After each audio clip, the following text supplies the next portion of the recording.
Clofoctol, le nom de la molécule est lâché. Contrairement aux autres, qui ne semblent agir qu'au début de l'attaque et sur l'entrée du virus, le clofoctol agit sur la réplication du virus. Il peut ainsi réduire la charge virale du porteur et diminuer la contagion.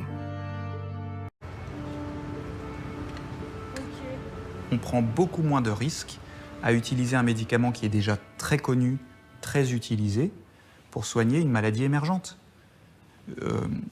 En quelques semaines, on est capable d'évaluer l'efficacité in vitro sur un virus. En quelques mois, son efficacité dans un organisme vivant, un modèle animal. Et très rapidement, on peut l'utiliser chez l'homme avec cette sécurité que l'on connaît parce que c'est un médicament déjà commercialisé.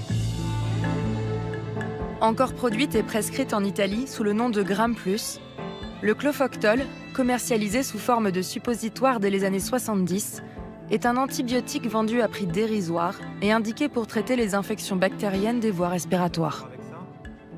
Peu connue en dehors de l'Europe, où elle était principalement prescrite, cette molécule a échappé au radar des chercheurs américains et asiatiques. On a essayé de tenir le secret sur le nom de la molécule pendant très longtemps. Parce qu'on ne voulait justement pas que sur des informations partielles obtenues in vitro, des médecins se mettent à utiliser le clofoctol en se disant « oui, ça marche ». Un silence vertueux pour éviter tout emballement irraisonné, mais aussi un silence de raison. La guerre contre le virus peut être aussi économique. Les puissants groupes pharmaceutiques ont de grandes oreilles, alors le nom de la molécule doit rester caché sous un banal code. En tout cas pour les traitements, pour les vaccins, il y a énormément de choses qui sont en route. Je pense qu'il y a une vraie pression, donc il faut maintenir vraiment tout ça très très confidentiel. Et donc là, un nouveau challenge s'ouvre devant nous. Comment allons-nous faire pour évaluer l'efficacité de ce clofoctol, qui est par ailleurs très bien connu, notamment en France, puisqu'il a été utilisé pendant des décennies. Comment va-t-on l'évaluer chez les patients souffrant de la Covid-19 ?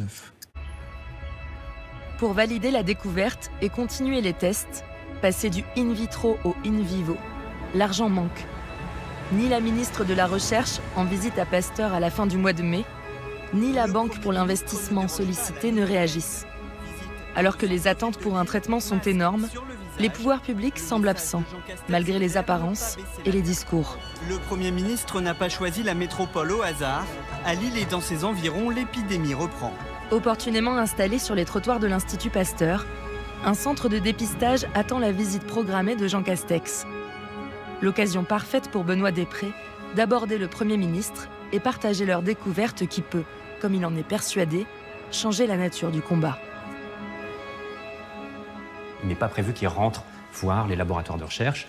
Il est là pour finalement observer un centre de dépistage efficace qui est fait sur le trottoir de l'Institut Pasteur de Lille.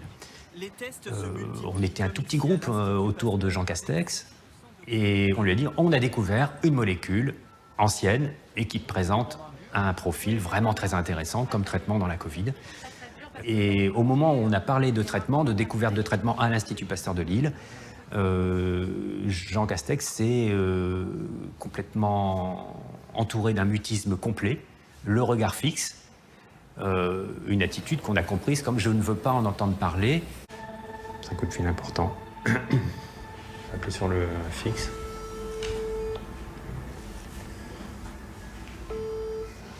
Ça ne répond pas. Non, il rappelle. Allô ? On estime là aujourd'hui qu'il y a peu de chances qu'il passe mardi en priorité nationale. La personne que j'ai au bout du fil me dit qu'ils n'ont pas pu lire le dossier dans son intégralité, mais qu'ils souhaitaient me prévenir pour que je ne perde pas de temps que le label priorité nationale de recherche ne serait pas attribué.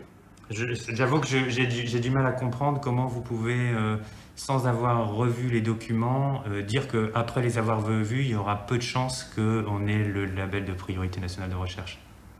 Je ne comprends pas le processus de décision. Finalement, c'est plus des éléments que vous avez apportés. J'ai coupé.